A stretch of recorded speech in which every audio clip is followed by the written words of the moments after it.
देश की दिल्ली की मोदी की भाजपा की सरकार उन्होंने जिस तरीके का वितकरा कर रही है वो बड़ा ही निंदनयोग है। जिन्हें भी सख्त लफ्ज़ों नाल कंडैम कर दी है, मैं समझदा लव शूट। ये जमीनों की रखवाली कर रहे हैं, देश को अन दे रहे, मगर सरकार को उन्होंने नाल गल करने लई टाइम नहीं है। कदे उन्होंने विचोलिया कह देना, कदे उन्होंने तालिबानी कह देना, कदे उन्होंने खालिस्तानी कह देना, कदे उन्होंने वक्खवादी कह देना। 6 महीने च ही कुछ उन्होंने हिस्से पिया, कुछ नहीं होता। किसान लीडरां ते जिन्ने केस दर्ज है, चाहे वह हरियाणे ने किए, चाहे वह यूपी सरकार ने किए भाजपा के, चाहे वह दिल्ली सरकार ने किए, चाहे वह पंजाब सरकार ने की, सारे परचे रद्द होने चाहिए। ये भी साडी मंग। जिहड़ा कैप्टन का वायदा सी वो पूरा करे। दूजा जिहड़े 400 शहीद हो गए हैं उन्होंने 5 लाख नहीं, उन्होंने 10 लाख मदद के तौर पर, उन्होंने कर्जा माफी, उन्होंने नौकरी, उन्होंने 10,000 पेंशन। जे बाहर कोई हादसा वापरदा उहदा तुसीं दुख साझा कर सकते हो। 100-125 मैनूं लगता है कोई हादसा होया सी एरोप्लेन दा क्रैश का, ਉਹਦਾ दुख साझा प्रधान मंत्री साहब ने किया, तो उन्होंने तो 20 किलोमीटर दूरी बैठे 400 किसान पूरे हो गए है संघर्ष लिए, उन्होंने खिलाफ संघर्ष कर रहे, ਉਹਦਾ अज तक दुख साझा नहीं किया। इस तो ही मनशा साफ हो जाती है कि सरकार की सोच की है। 6 महीने 180 दिनों तो वध हो गए हैं ਜਦੋਂ पंजाब के ते देश के किसान जाके दिल्ली के बॉर्डर से आपका रोस का प्रगटावा कर रहे। बड़े अफसोस की गल है कि जिस किसान ने, देश के अन्नदाता ने ये देश को अन्न दिता है, साडे टेबल ते जिहड़ी साडे रोटी पहुँचती है, जब उन्हां दी गल आई है, देश की दिल्ली की मोदी की भाजपा की सरकार उन्हां नाल जिस तरीके का वितकरा कर रही है वो बड़ा ही निंदनयोग है। जिन्हें भी सख्त लफ्ज़ों नाल कंडैम कर दी है, मैं समझदा लव शूट। कड़कदी ठंड, मीह, हुण कड़कदी गर्मी, हर तरीके का मौसम का सामना करते हुए वो दिल्ली के बॉर्डर पर बैठे, मगर भाजपा की सरकार या मोदी या उन्होंने कैबिनेट के वजीर एक बार भी उस बॉर्डर तक नहीं गए। उन्होंने नाल ये गल मुकाउण वास्ते कि थोड़ियां मुश्किलातां की आ, असीं काले कानून वापस लवांगे, बगैर शर्त तो लवांगे, हर गल ते उन्हां नाल गल करन नूं तैयार होंदे। वैसे भाषण दे देणगे जी कि इदां जी स्वामीनाथन कमीशन इंप्लीमेंट हो गया। इन्हां झूठियां गल्लां दा फायदा कोई नहीं। जे स्वामीनाथन कमीशन इंप्लीमेंट हो गया हुंदा ते किसानां दे हालात ना बनदे। और उतों पहला तुसी स्वामीनाथन कमीशन ते सियासत करी गए, हुण काले कानूनों नूं लैके अड़ियल रवैया अपनाया होया। इसलिए डीजल के भाव वध जाने, खादां दे, DAP दे हर भाव आसमानां नूं छू रहे, और वो किसान पिस रहा, वो अपनी मजबूरी बस देश के प्यार खातर, देश की एकता अखंडता खातर उन्होंने परिवार बॉर्डर से बैठा है, ये जमीनों की रखवाली कर रहे हैं, देश को अन दे रहे, मगर सरकार को उन्होंने गल करने लई टाइम नहीं है। कदे उन्होंने विचोलिया कह देना, कदे उन्होंने तालिबानी कह देना, कदे उन्होंने खालिस्तानी कह देना, कदे उन्होंने वक्खवादी कह देना। 6 महीने च ही कुछ उन्होंने हिस्से पिया, कुछ नहीं होता। 400 तो वध किसान खुदकुशियां हो गई और शहीद हो गए, सॉरी किसान शहीद हो गए हैं। खुदकुशियां तो मैं पंजाब की गल बाद च करूँगा, जिहड़े बड़ी वड्डी गिनती च पंजाब के जिहड़े वायदे सन मैं वो बाद च आउणा, मगर 400 तो वध किसान शहीद हो गए। और उन्होंने शहीदों के किसानों के सत्कार वजों ना पंजाब की भाजपा का कोई लीडर उन्होंने तक पहुँचे और ना उन्होंने मसले हल कर रहे, और ये गिनती वध रही। और करोना का रौला पा देंगे, जे करोना का ही दर्द है फिर ये बंदे भी छोटे, फिर तां हल कर दो, किसी बहाने कर दो, मगर अड़ियल रवैया छड़ दो।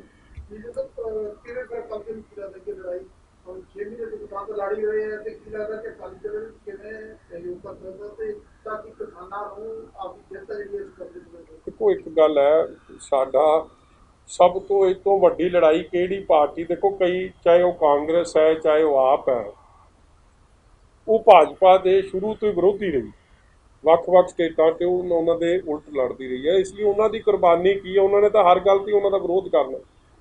ਵੱਡੀ ਗੱਲ ਸਾਡੇ ਲਈ ਸੀ ਕਿ ਅਸੀਂ ਉਹਨਾਂ ਦੇ ਨਾਲ ਰਹੇ ਹਾਂ, ਮਗਰ ਜਿਸ ਦਿਨ ਅਸੀਂ ਮਹਿਸੂਸ ਕੀਤਾ ਕਿ ਇਹਨਾਂ ਨੇ ਕਿਸਾਨਾਂ ਨੂੰ ਵੀ ਝੂਠ ਮਾਰਿਆ, ਸਾਨੂੰ ਵੀ ਝੂਠ ਮਾਰਿਆ, ਤੇ ਇਹ ਹੁਣ ਇਹ ਕਿਸਾਨਾਂ ਦੇ ਨਾਲ ਹਮਦਰਦੀ ਨਹੀਂ ਕਰਦੇ, ਅਸੀਂ ਆਪਦਾ 30 ਸਾਲ ਤੋਂ ਵੱਡਾ ਰਿਸ਼ਤਾ ਤੋੜਦਾ। ਮਤਲਬ ਅਸਲ 'ਚ ਜੇ ਮੈਂ ਕਹੂੰਗਾ ਕਿਸਾਨਾਂ ਦੇ ਹੱਕ 'ਚ ਕਿਸੇ ਨੇ ਫੈਸਲਾ ਲਿਆ ਤੇ ਅਸੀਂ ਲਿਆ। ਰਾਹੁਲ ਗਾਂਧੀ ਤਾਂ ਰੋਜ਼ ਹੀ ਉਲਟ ਬੋਲਦਾ, ਉਹ ਤਾਂ ਹਰ ਗੱਲ ਤੇ ਬੋਲਦਾ, ਚਲੋ ਉਹਦਾ ਆਪੋਜੀਸ਼ਨ ਦਾ ਕੰਮ ਹੁੰਦਾ ਇਹ। ਮਗਰ ਨਾ ਰਹਿੰਦਿਆਂ ਹੋਇਆਂ ਜਿਸ ਦਿਨ ਅਸੀਂ ਵੇਖਿਆ ਕਿ ਕਿਸਾਨੀ ਦੀ ਗੱਲ ਨਹੀਂ ਪਾਰਲੀਮੈਂਟ 'ਚ, ਅਸੀਂ ਤਾਂ ਬੋਲੇ ਕਾਂਗਰਸ ਤਾਂ ਸਾਰੀ ਬਾਈਕਾਟ ਕਰ ਗਈ। ਬਾਈਕਾਟ ਤਾਂ ਟੈਕਟੀਕਲ ਅੰਡਰਸਟੈਂਡਿੰਗ ਹੁੰਦੀ, ਵਜ਼ੀਰੀ ਅਸੀਂ ਛੱਡੀ।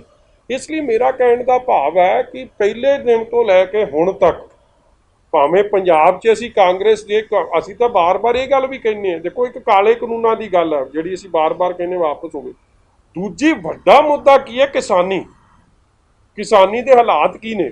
ਔਰ ਮੈਂ ਬਾਰ-ਬਾਰ ਇਹ ਗੱਲ ਕਹਿੰਦਾ ਸੀ ਕਿ ਜੇ ਰਾਹੁਲ ਗਾਂਧੀ ਦੀ ਕਾਂਗਰਸ ਨੂੰ, ਕੈਪਟਨ ਅਮਰਿੰਦਰ ਸਿੰਘ ਦੀ ਕਾਂਗਰਸ ਨੂੰ ਕਿਸਾਨੀ ਦਾ ਇੰਨਾ ਦਰਦ ਹੈ, ਤੇ ਤੁਸੀਂ ਪੰਜਾਬ 'ਚ ਆਪਦੇ ਵੀ ਕੀਤੇ ਹੋਏ ਵਾਅਦੇ, ਗੁਟਕਾ ਸਾਹਿਬ ਦੀ ਖਾਧੀ ਹੋਈ ਸਹੁੰ, ਉਹ ਤਾਂ ਪੂਰੀ ਕਰ ਦਿੰਦੇ, ਤੁਸੀਂ ਨੌਕਰੀ ਦੇ ਦਿੰਦੇ, ਤੁਸੀਂ 10 ਲੱਖ ਦੀ ਮਦਦ ਦੇ ਦਿੰਦੇ, ਤੁਸੀਂ ਕਰਜ਼ਾ ਮਾਫੀ ਕਰ ਦਿੰਦੇ, ਉਹ ਤਾਂ ਕੀਤਾ ਨਹੀਂ। ਸਿਆਸਤ ਕੱਲੀ, ਰਾਜਨੀਤੀ ਕੱਲੀ, ਉਸ ਤੇ ਸੀਮਤ ਕਰਕੇ ਰੱਖ।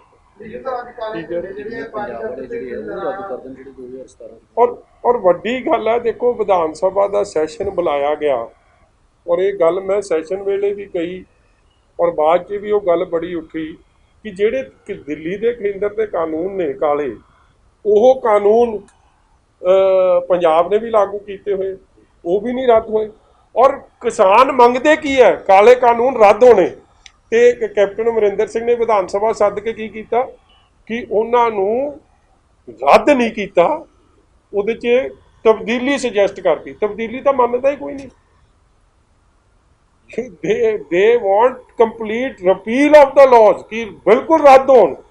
ਉਹੀ ਮੂਰਖ ਇੱਥੇ ਬਣਾਤਾ, ਉਹ ਦਿੱਲੀ ਕਰੀ ਜਾਂਦੇ। ਇਸ ਲਈ ਜਿਹੜੇ ਰਲ ਮਿਲ ਕੇ ਵੀ ਫਿਕਸਡ ਮੈਚ ਚੱਲ ਰਿਹਾ ਸੈਂਟਰ ਦਾ ਤੇ ਪੰਜਾਬ ਦਾ, ਇਹ ਵੀ ਕਿਸਾਨੀ ਦੇ ਹੱਕ 'ਚ ਨਹੀਂ।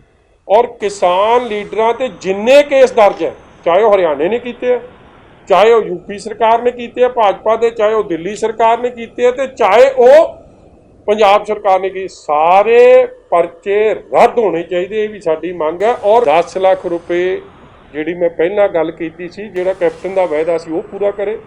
ਦੂਜਾ ਜਿਹੜੇ 400 ਸ਼ਹੀਦ ਹੋ ਗਏ ਆ, ਉਹਨਾਂ ਨੂੰ 5 ਲੱਖ ਨਹੀਂ, ਉਹਨਾਂ ਨੂੰ 10 ਲੱਖ ਮਦਦ ਦੇ ਤੌਰ ਤੇ, ਉਹਨਾਂ ਦਾ ਕਰਜ਼ਾ ਮਾਫੀ, ਉਹਨਾਂ ਦੀ ਨੌਕਰੀ, ਉਹਨਾਂ ਨੂੰ 10,000 ਪੈਨਸ਼ਨ, ਇਹ ਵੀ ਸਾਡੀ ਵੱਡੀ ਮੰਗ ਹੈ। ਕਿਉਂਕਿ 400 ਤੋਂ ਵੱਧ ਹੋਏ, 180 ਨੂੰ 189 ਤੱਕ 5 ਲੱਖ ਪਹੁੰਚਾਤਾ ਤੇ ਬਾਕੀ ਨੂੰ ਦਿੱਤੇ ਨਹੀਂ। ਹਰ ਚੀਜ਼ ਤੇ ਜਿਹੜੀ ਪੋਲਿਟਿਕਸ ਹੋ ਰਹੀ ਹੈ ਉਹ ਬੰਦ ਹੋਣੀ ਚਾਹੀਦੀ। ਪੰਜਾਬ ਸਰਕਾਰ ਦੇ ਦਾਅਵੇ ਕਰੀਬ 5 ਲੱਖ ਦੇਣਗੇ, ਨੌਕਰੀ ਦੇਣਗੇ, ਤਾਂ ਤੁਹਾਡਾ ਦਾਅਵਾ ਕਿਉਂ ਨਹੀਂ ਦਿੱਤਾ ਜਾ ਰਿਹਾ? ਚੋਣਾਂ ਨੇੜੇ ਆ ਰਹੀਆਂ ਨੇ, ਇਲੈਕਸ਼ਨ ਚੱਲ ਰਿਹਾ, ਅਗਰ ਅਕਾਲੀ ਦਲ ਦੀ ਸਰਕਾਰ ਆਉਂਦੀ ਹੈ ਤਾਂ ਤੁਹਾਡਾ ਕੀ, ਤੁਸੀਂ ਇਹ ਸਾਰਾ ਬੈਕਗ੍ਰਾਉਂਡ ਜਿਹੜਾ ਕਲੀਅਰ ਕਰੋ, ਸਾਰੇ ਕਿਸਾਨ ਜਿੱਦਾਂ ਵੀ ਜਾਣਦੇ ਹੋ ਉਹਨਾਂ ਨੂੰ ਤੁਸੀਂ ਮੁਆਵਜ਼ਾ ਦਿਓਗੇ, ਖੁਦਕੁਸ਼ੀਆਂ ਵਾਲਿਆਂ ਨੂੰ? ਦੇਖੋ, ਇੱਕ ਮੈਂ ਬੇਨਤੀ ਪਹਿਲਾਂ ਕਰਦਿਆਂ ਕਿ ਕਿਸਾਨੀ ਅੰਨਦਾਤਾ ਦੇ ਉੱਤੇ ਪੋਲਿਟਿਕਸ ਨਹੀਂ ਹੋਣੀ ਚਾਹੀਦੀ। ਪੰਜਾਬ, ਮੈਨੂੰ ਇਸ ਗੱਲ ਦਾ ਮਾਣ ਹੈ ਕਿ ਜੇ ਕਿਸਾਨੀ ਵਾਸਤੇ ਕੋਈ ਸੂਬਾ ਸਰਕਾਰ ਦਾ ਜਿਹੜਾ ਸਭ ਤੋਂ ਵੱਡਾ ਫੈਸਲਾ ਸੀ, ਔਰ ਅੱਜ ਤੱਕ ਉਹ ਇਤਿਹਾਸਿਕ ਫੈਸਲਾ ਮੰਨਿਆ ਜਾਂਦਾ, ਫ੍ਰੀ ਬਿਜਲੀ ਦੇਣੀ, ਉਹਨਾਂ ਨੂੰ ਟਿਊਬਵੈੱਲ ਕਨੈਕਸ਼ਨ ਦੇਣੇ, ਉਹ ਜੇ ਕੰਮ ਕਿਸੇ ਨੇ ਸ਼ੁਰੂ ਕੀਤਾ ਉਹ ਸਰਦਾਰ ਪ੍ਰਕਾਸ਼ ਸਿੰਘ ਜੀ ਬਾਦਲ ਨੇ ਕੀਤਾ। ਔਰ ਜੇ ਉਸ ਖਾਤੇ ਤੇ ਆਪਾਂ ਵੇਖੀਏ, ਕੋਈ 14 ਲੱਖ ਟਿਊਬਵੈੱਲ ਹੈ ਪੰਜਾਬ 'ਚ, ਜੇ ਪਿਛਲੇ ਸਮੇਂ ਦਾ ਜੋੜ ਲਾਈਏ ਤੇ ਕੋਈ 80,000 ਕਰੋੜ ਦਾ ਬੈਨੀਫਿਟ ਕਿਸਾਨਾਂ ਨੂੰ ਪਹੁੰਚ ਗਿਆ। ਇਸ ਲਈ ਮੇਰਾ ਕਹਿਣ ਦਾ ਭਾਵ ਕਿ ਸਰਦਾਰ ਪ੍ਰਕਾਸ਼ ਸਿੰਘ ਜੀ ਬਾਦਲ ਜਾਂ ਸ਼੍ਰੋਮਣੀ ਅਕਾਲੀ ਦਲ ਨੇ ਜੋ ਵੀ ਕਿਸਾਨੀ ਲਈ ਕਿਹਾ ਉਹਨੂੰ ਪੂਰਾ ਕੀਤਾ। ਸਾਡੀ ਜਿਹੜੀ ਆਉਣ ਵਾਲੇ ਸਮੇਂ 'ਚ ਜੋ ਵੀ ਕਿਸਾਨੀ ਵਾਸਤੇ, ਔਰ ਸਾਡੀ ਇਹ ਪ੍ਰਾਇਰਟੀ ਰਹੂਗੀ, ਖੁਦਕੁਸ਼ੀ ਕਰਨ ਵਾਲੇ ਕਿਸਾਨ ਜਿਹੜੇ ਸੇ, ਜਾਂ ਉਹਨਾਂ ਦੀ ਪਰਿਵਾਰਾਂ ਦੀ ਸਪੋਰਟ ਦੀ ਗੱਲ ਹੈ, ਜਾਂ ਜਿਨ੍ਹਾਂ ਨੇ ਇਸ ਅੰਦੋਲਨ 'ਚ ਦੇਸ਼ ਦੀ ਤਕਦੀਰ ਬਦਲਣ ਵਾਸਤੇ ਜੋ ਅੰਨਦਾਤਾ ਦੀ ਜੋ ਸ਼ਹਾਦਤ ਹੈ, ਉਹਦੇ ਸਤਿਕਾਰ ਵਜੋਂ ਜੋ ਕਰਨ ਦੀ ਲੋੜ ਹੈ, ਅਸੀਂ 100% ਉਹਨੂੰ ਕਰਨ ਲਈ, ਤਾਂ ਅਸੀਂ ਆਪ ਪਾਰਟੀ ਦੇ ਅੰਦਰ ਬਹਿ ਕੇ ਜਦੋਂ ਮੈਨੀਫੈਸਟੋ ਤਿਆਰ ਹੋਊਗਾ, ਸਾਡਾ ਉਹਦੇ 'ਚ ਬਹੁਤ ਇੱਕ ਤਗੜਾ ਬਲੂਪ੍ਰਿੰਟ ਜਿਹੜੀ ਬੈਕਬੋਨ ਹੈ ਦੇਸ਼ ਦੀ, ਪੰਜਾਬ ਦੀ ਐਗਰੀਕਲਚਰ, ਉਹਦੇ ਵਾਸਤੇ ਆਊਗਾ ਸਾਹਮਣੇ। ਅੱਜ ਮੈਂ ਦੱਸ ਨਹੀਂ ਸਕਦਾ, ਆਉਣ ਵਾਲੇ ਸਮੇਂ 'ਚ ਉਹਨੂੰ ਜ਼ਰੂਰ ਦੇਖੋ। ਅੱਜ ਬਲੈਕ ਡੇ ਕਿਸਾਨਾਂ ਦੀ ਤਰਫੋਂ ਮਨਾਇਆ ਗਿਆ ਔਰ 2 ਦਿਨ ਬਾਅਦ ਕਿਸਾਨ ਪਟਿਆਲਾ ਦੇ ਵਿੱਚ 3 ਦਿਨ ਦਾ ਧਰਨਾ ਕਰ ਰਹੇ ਨੇ। ਉਸੇ ਧਰਨੇ ਨੂੰ ਲੈ ਕੇ ਕੈਪਟਨ ਅਮਰਿੰਦਰ ਸਿੰਘ ਕਹਿੰਦੇ ਨਜ਼ਰ ਆ ਰਹੇ ਨੇ ਕਿ ਕੋਰੋਨਾ ਦੀ ਮਹਾਮਾਰੀ ਹੈ, ਕਿਸੇ ਇਹੋ ਜਿਹਾ ਧਰਨਾ ਜਿਹੜਾ ਉਹ ਪਟਿਆਲੇ ਦੇ ਵਿੱਚ ਨਾ ਕਰੋ, ਇਸ ਨਾਲ ਕੋਰੋਨਾ ਜਿਹੜਾ ਹੋਰ ਜ਼ਿਆਦਾ ਫੈਲਦਾ ਹੋਇਆ ਨਜ਼ਰ ਆਏਗਾ ਔਰ ਮਹਾਰਾਸ਼ਟਰ ਵਰਗੇ ਹਾਲਾਤ ਜਿਹੜੇ ਨੇ, ਬਿਹਾਰ ਵਰਗੇ, ਯੂਪੀ ਵਰਗੇ ਹਾਲਾਤ ਪੰਜਾਬ ਦੇ ਵਿੱਚ ਵੀ ਬਣਦੇ ਨਜ਼ਰ ਆ ਸਕਦੇ ਨੇ। ਕਿੱਦਾਂ ਦੇਖੋ ਕੈਪਟਨ ਸਰਕਾਰ ਦੇ ਇਸ ਫੈਸਲੇ?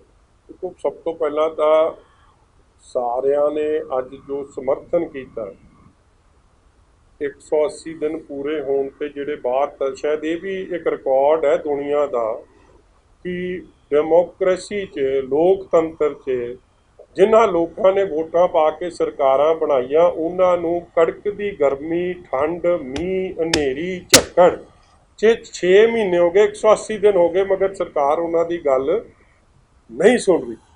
ਅੱਜ ਉਹਦੇ ਰੋਸ ਵਜੋਂ ਸਾਰਿਆਂ ਨੇ ਕਾਲੇ ਝੰਡੇ ਵੀ ਚੜਾਏ ਆ ਕਿ ਕਾਲੇ ਕਾਨੂੰਨ ਵਾਪਸ ਹੋਣੇ ਚਾਹੀਦੇ, ਔਰ ਇਹਦੇ 'ਚ ਇਕਜੁੱਟਤਾ ਦੇਖਣ ਨੂੰ ਮਿਲੀ ਹੈ। ਚਾਹੇ ਕੋਈ ਡਾਕਟਰ ਹੈ, ਚਾਹੇ ਕੋਈ ਵਕੀਲ ਹੈ, ਚਾਹੇ ਕੋਈ ਹੈ, ਸਾਰੇ ਇਕੱਠੇ ਹੋ ਕੇ ਇਹਦੇ 'ਚ ਆਪਦੀ ਕਿਸਾਨਾਂ ਦੇ ਹੱਕ 'ਚ ਖਲੋਤੇ।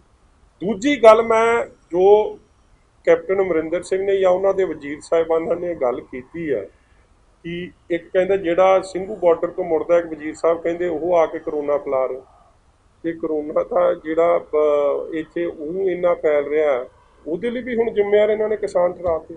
ਜਿਹੜੇ ਇਹ ਜਿਹੜੀ ਇੱਕ ਅੰਨਦਾਤਾ ਆਲਰੇਡੀ ਡਿਸਟ੍ਰੈਸ 'ਚ ਆ, ਉਹਦੇ ਬਾਰੇ ਇਹ ਜਿਹੀ ਟਿੱਪਣੀ ਕਰਨਾ, ਉਹਨਾਂ ਦੀ ਵੀ ਮੁਸ਼ਕਿਲਾਤਾਂ ਸਮਝਣੀਆਂ। ਉਹ ਕਿਹੜੇ ਹਾਲਾਤਾਂ 'ਚੋਂ ਨਿਕਲ ਰਹੇ ਆ, ਜਿਹੜੇ ਆਪਦੇ ਪਰਿਵਾਰਾਂ ਦੀ ਪਰਵਰਿਸ਼ ਨੂੰ ਲੈ ਕੇ ਚਿੰਤਿਤ ਨੇ, ਆਪਦੇ ਫਿਊਚਰ ਨੂੰ ਲੈ ਕੇ ਚਿੰਤਿਤ ਆ।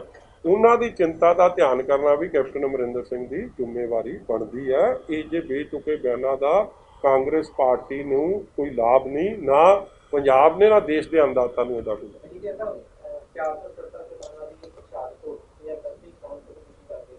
ਪ੍ਰਧਾਨ ਮੰਤਰੀ ਸਾਹਿਬ ਨੇ 16 ਫਰਵਰੀ ਨੂੰ ਕਿਹਾ ਕਿ ਸਿਰਫ 200 ਦੀ ਦੂਰੀ ਤੇ ਅਸੀਂ ਬੈਠੇ ਬਾਰ-ਬਾਰ ਹੋ ਗਏ ਕਿੱਥੇ ਕਿਸਾਨ ਸੋਚਿਆ ਫਿਰ ਵੀ ਕਾਬੂ ਦੀ ਨੀਤੀ ਅੱਜ ਕਿਸਾਨਾਂ ਨੇ ਇਤਰਾਜ਼ ਵੀ ਕੀਤਾ ਕਿ ਸਾਨੂੰ ਇੱਕ ਬਹੁਤ ਦੀ ਦੂਰੀ ਕਿਹਾ ਕਿੰਨੀ ਡਿਗਰੀ ਕਿਸੇ ਦੇ ਬਾਅਦ ਵੀ ਬਿਆਨਬਾਜ਼ੀ ਜਾਂ ਸਾਡੇ ਕੋਲ ਹੋ ਰਹੀ ਹੈ, ਨਾ ਕਿ ਮਰਜ਼ੀ ਤੇ ਵੱਧ ਵੱਧ ਜਾ ਰਹੀ ਹੈ। ਦੇਖੋ, ਜੋ ਹੁਣ ਯਾਰ ਇਸ ਗੱਲ ਨੂੰ ਤਾਂ ਤੁਸੀਂ ਵੀ ਸਮਝ ਸਕਦੇ ਹੋ, ਮੈਂ ਵੀ ਸਮਝ ਗਏ ਕਿ ਭਾਜਪਾ ਦਾ ਜਿਹੜਾ ਅੜੀਅਲ ਰਵੱਈਆ, ਜਿਹੜਾ ਕਿਸਾਨਾਂ ਨਾਲ ਨਾ ਗੱਲ ਕਰਨ ਵਾਲਾ ਰਵੱਈਆ, ਕਾਲੇ ਕਾਨੂੰਨ ਨਾ ਵਾਪਸ ਕਰਨ ਵਾਲਾ ਰਵੱਈਆ, ਇਹ ਤਾਂ ਦੁਨੀਆ ਭਰ 'ਚ ਇਹਦੀ ਕੰਡੈਮਨੇਸ਼ਨ ਹੋਈ। ਜੇ ਬਾਹਰ ਕੋਈ ਹਾਦਸਾ ਵਾਪਰਦਾ, ਉਹਦਾ ਤੁਸੀਂ ਦੁੱਖ ਸਾਂਝਾ ਕਰ ਸਕਦੇ ਹੋ। 100-125 ਮੈਨੂੰ ਲੱਗਦਾ ਕੋਈ ਹਾਦਸਾ ਹੋਇਆ ਸੀ ਐਰੋਪਲੇਨ ਦਾ ਕ੍ਰੈਸ਼ ਦਾ, ਉਹਦਾ ਦੁੱਖ ਸਾਂਝਾ ਪ੍ਰਧਾਨ ਮੰਤਰੀ ਸਾਹਿਬ ਨੇ ਕੀਤਾ, ਤੇ ਉਹਨਾਂ ਤੋਂ 20 ਕਿਲੋਮੀਟਰ ਦੂਰੀ ਬੈਠੇ 400 ਕਿਸਾਨ ਪੂਰੇ ਹੋ ਗਏ ਹੈ ਇੱਕ ਸੰਘਰਸ਼ ਲਈ, ਉਹਨਾਂ ਦੇ ਖਿਲਾਫ ਸੰਘਰਸ਼ ਚੱਲ ਰਿਹਾ, ਉਹਦਾ ਅੱਜ ਤੱਕ ਦੁੱਖ ਸਾਂਝਾ ਨਹੀਂ ਕੀਤਾ। ਇਸ ਤੋਂ ਹੀ ਮਨਸ਼ਾ ਸਾਫ਼ ਹੋ ਜਾਂਦੀ ਹੈ ਕਿ ਸਰਕਾਰ ਦੀ ਸੋਚ ਕੀ ਹੈ।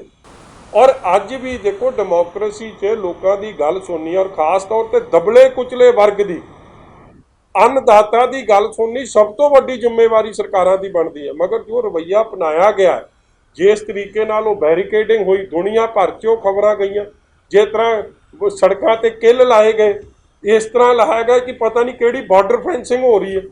ਮਤਲਬ ਮੈਂ ਕਹਿੰਦਾ ਕਿ ਸ਼ਾਇਦ ਇੰਡੀਆ ਪਾਕਿਸਤਾਨ ਦੇ ਬਾਰਡਰ 'ਤੇ ਐਡੀ ਖਤਰਨਾਕ ਫੈਂਸਿੰਗ ਨਹੀਂ ਵੇਖਣ ਨੂੰ ਮਿਲੀ ਜਿੰਨੀ ਦਿੱਲੀ ਤੇ ਸਿੰਘੂ ਬਾਰਡਰ ਤੇ ਬਾਕੀ ਬਾਰਡਰਾਂ ਦੇ ਵਿੱਚ ਕਰਤੀ ਗਈ। ਆਪਣੇ ਬੰਦਿਆਂ ਲਈ ਇਸ ਤਰੀਕੇ ਦਾ ਰਵੱਈਆ, ਇਸ ਲਈ ਉਸ ਗੱਲ ਨੂੰ ਤਾਂ ਸਾਰੇ ਲੈ ਕੇ ਬੜਾ ਚਿੰਤਿਤ ਹੈ ਕਿ ਆਪਣਿਆਂ ਪ੍ਰਤੀ ਜੋ ਰਵੱਈਆ ਅਪਣਾਇਆ ਜਾ ਰਿਹਾ ਇਹ ਕੋਈ ਚੰਗਾ ਨਹੀਂ। ਔਰ ਅੱਜ 6 ਮਹੀਨੇ ਪੂਰੇ ਹੋ ਗਏ, ਬਾਰ-ਬਾਰ ਗੱਲ ਫਿਰ 180 ਦਿਨਾਂ ਤੇ ਆ ਰਹੀ ਹੈ ਕਿ ਦਿੱਲੀ ਤੇ ਬੈਠੇ ਸਾਡੀਆਂ ਮਾਵਾਂ, ਭੈਣਾਂ, ਨੌਜਵਾਨ ਵੀਰਾਂ, ਬਜ਼ੁਰਗਾਂ, ਦੇਸ਼ ਦੇ ਅੰਨਦਾਤਾ ਦੀ ਆਵਾਜ਼ ਸੁਣਨੀ ਚਾਹੀਦੀ। ਸਾਰੇ ਕੇਸ ਝੂਠੇ ਜਿਹੜੇ ਪਾਏ ਹੈ ਸਾਰੇ ਰੱਦ ਹੋਣੇ ਚਾਹੀਦੇ। ਜਿਨ੍ਹਾਂ ਨੇ ਸ਼ਹਾਦਤ ਦਿੱਤੀ ਹੈ ਵਡਮੁੱਲੀ, ਉਹਨਾਂ ਪਰਿਵਾਰਾਂ ਦਾ ਸਤਿਕਾਰ ਹੋਣਾ ਚਾਹੀਦਾ ਔਰ ਇਹ ਕਾਲੇ ਕਾਨੂੰਨ ਰੱਦ ਹੋਣੇ। ਹੁਣ ਤੁਸੀਂ ਦੇਖ ਸਕਦੇ ਹੋ ਗਲੋਬਲ ਪੰਜਾਬ ਟੀਵੀ ਨੂੰ ਡਾਊਨਲੋਡ ਕਰੋ ਸਾਡੀ ਐਪ ਐਂਡਰੋਇਡ ਜਾਂ iOS ਤੇ ਫ੍ਰੀ ਵਿੱਚ, roku ਅਤੇ Amazon Fire TV ਤੇ ਜਾਂ Apple TV ਤੇ। ਨਾਲ ਹੀ ਦੇਖ ਸਕਦੇ ਹੋ ਲਾਈਵ ਸਟ੍ਰੀਮਿੰਗ www.globalpunjabtv.com ਤੇ।